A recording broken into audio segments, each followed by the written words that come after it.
네, 김영환입니다. 같이 말씀 묵상하겠습니다. 이 말은 누구의 말일까요? 요한이 환상 계시를 봤을 때는 전혀 무슨 뜻인지 몰랐습니다. 그런데 그 환상 계시가 실상으로 나타나게 되는데 이때 비로소 그 의미를 알게 됩니다. 지금은 바로 그때다. 땡땡땡 교주님이 선한 목자로서 바로 이러한 실상을 계시를 알려주고 있습니다. 이 실상 계시를 알아야 진정한 구원을 얻을 수 있습니다. 이 말은 누가 했을까요? 요한계시록이라는 뮤지컬에 보면 세 이단이 나옵니다. 첫 번째 구원파 이단이 나오고요. 두 번째 신천지 이단이 나오고요. 세 번째 장길자 이단이 나옵니다. 이 말은 누가 했을까요? 네, 신천지가 하는 말이죠. 실상을 알려주겠다. 실상을 알려줄 수 있는 사람은 한 교주밖에 없다. 그 사람이 선한 목자다. 뭐 이렇게 말하는데 그렇게 말한다고 진짜 다 맞는 말은 아니죠. 예, 우리가 정통이라고 하는 우리 교회가 성경을 양육할 때, 교육할 때, 훈련할 때 하지 않으니까 사람들이 성경을 알지 못하고 살아가는데 이단들은 성경을 열어서 자꾸 자기 교주가 이 사람이다. 자기 교주가 실상을 안다. 이렇게 하면서 사람들을 꿰어가고 있죠. 우리가 조금 더 성경을 알고 성경을 조금 더 제대로 온전히 사람들에게 전파해야 되겠습니다.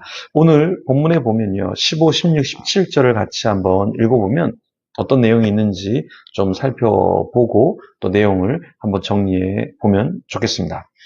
15절 일곱째 천사가 나팔을 불매 하늘에 큰 음성들이 나서 이르되 세상 나라가 우리 주와 그의 그리스도의 나라가 되어 그가 세세토록 왕노릇 하시리로다 하니 하나님 앞에서 자기 보좌에 앉아있던 24장로가 엎드려 얼굴을 땅에 대고 하나님께 경배하여 이르되 감사하옵나니 옛적에도 계셨고 지금도 계신 주 하나님 곧 전능하신 이여 친히 큰 권능을 잡으시고 왕노릇 하시도다. 자, 일곱째 천사가 나팔을 불 때 하늘에 큰 음성들은 무엇을 외쳤죠? 15절에 보니까 세상 나라가 우리 주와 그의 그리스도의 나라가 되어 그가 세세토록 왕노릇 하시리로다. 이렇게 외쳤다라는 것이죠. 하늘의 큰 음성들은 누구에 의해 만들어졌을까요? 큰 음성이 누구의 음성인지 구체적으로 나타나진 않아요. 그래서 신학자들 사이에서는 하늘의 천군 천사의 음성인 듯하다. 이렇게 보기도 하고요. 또 다른 천사는 요한계시록에서 그 목소리는 천사 혹은 천상의 수많은 성인들의 목소리다 이렇게 주장하기도 합니다. 첫 번째 부류의 신학자는 레온 모리스나 로버트 마운스라는 학자가 말하는 거고요. 두 번째는 G.K. 빌에라고 하는 신학자가 하는 말이에요. 그러니까 하늘의 천군 천사다 이렇게 보는 견해가 있고 또 다른 신학자는 성인의 목소리다 이렇게 보기도 한다라는 겁니다.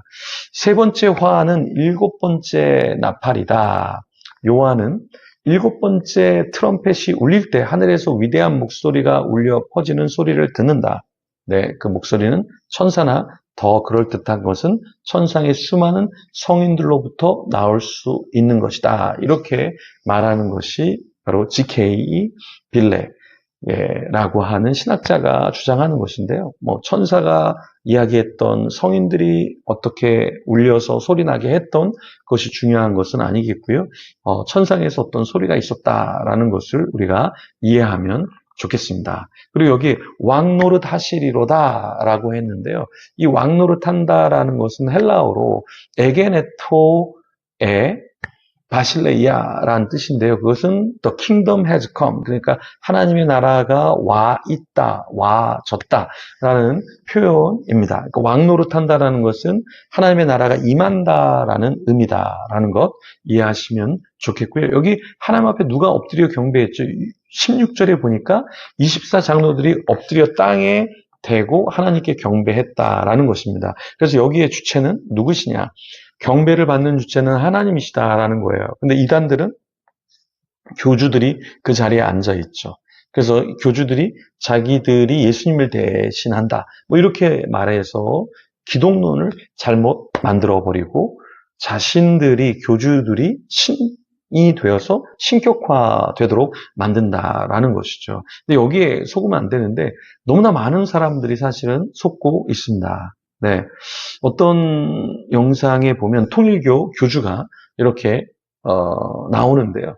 그 아버지 하나님, 그 교주의 부인을 어머니 하나님, 뭐 이렇게 하면서 굉장히 뭐 대단한 어떤 영적인 아버지, 영적인 어머니처럼 이렇게 추앙하는 모습을 볼 수 있는데, 근데 그런 사람들을 찬양하면서 눈물을 흘리고 너무 감격스러워하는 모습을 이렇게 볼 때, 아, 정말 사람들이 얼마나 무지하고 얼마나 연약한가, 이것을 좀 느낄 수가 있습니다. 사실은 저희 큰 집에 큰 형이 공부를 되게 잘했어요. 대학 때 자격증만 20개 정도를 갖고 있었고요. 또 대학교 다닐 때 성적 장학금을 받으면서 다녔습니다. 근데 지금은 통일교의 목회자로 섬기고 있어요. 1988년에 결혼할 때 이 서울에 있는 체육관에서 네, 엄청 많은 커플들이 결혼할 때 거기서 배우자가 누군지도 모르고 일본 여자랑 결혼을 했습니다. 그리고 지금도 통일교에서 이렇게 있는데요. 참 안타깝죠. 똑똑하고 참 괜찮은 젊은이였는데 그런 통일교에 속아서 그렇게 이상한 복음을 전파하고 산다라는 거. 네, 우리가 얼마나 연약한 존재인가. 그래서 우리가 복음을 갖고 있으면 진짜 복음을 우리 주변에 있는 사람들에게 전해야 하지 않을까요? 이상한 교주를 만나고 이상한 교회를 만나서 정말 귀중한 시간과 생명 같은 인생 부분을 잃어버리지 않도록 우리가 좀 전도하고 바른 복음을 전하면 너무나 좋겠습니다.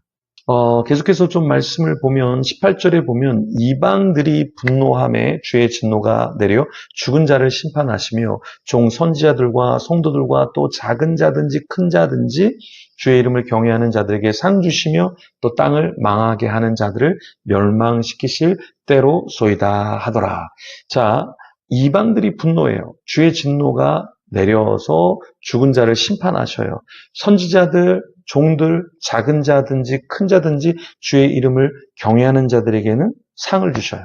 그때까지는 우리가 무엇을 해야 되겠습니까? 인내해야 한다라는 거예요. 우리가 조금 좋은 일을 하면 바로 상급이 있고 또 나쁜 짓을 하는 사람들에게 바로 심판이 있으면 바로 돌이킬 텐데 사실은 그렇지 않은 경우가 많죠. 그러니까 우리가 신앙생활하면서 선행을 하면서 계속해서 지속하기 어려운 것은 뭐냐? 하나님의 뜻이 바로바로 들리지 않으니까, 바로바로 보상되지 않으니까 그런 것이죠. 그래서 우리가 죄를 지을 때도 심판이 바로 오지 않으니까 어때요?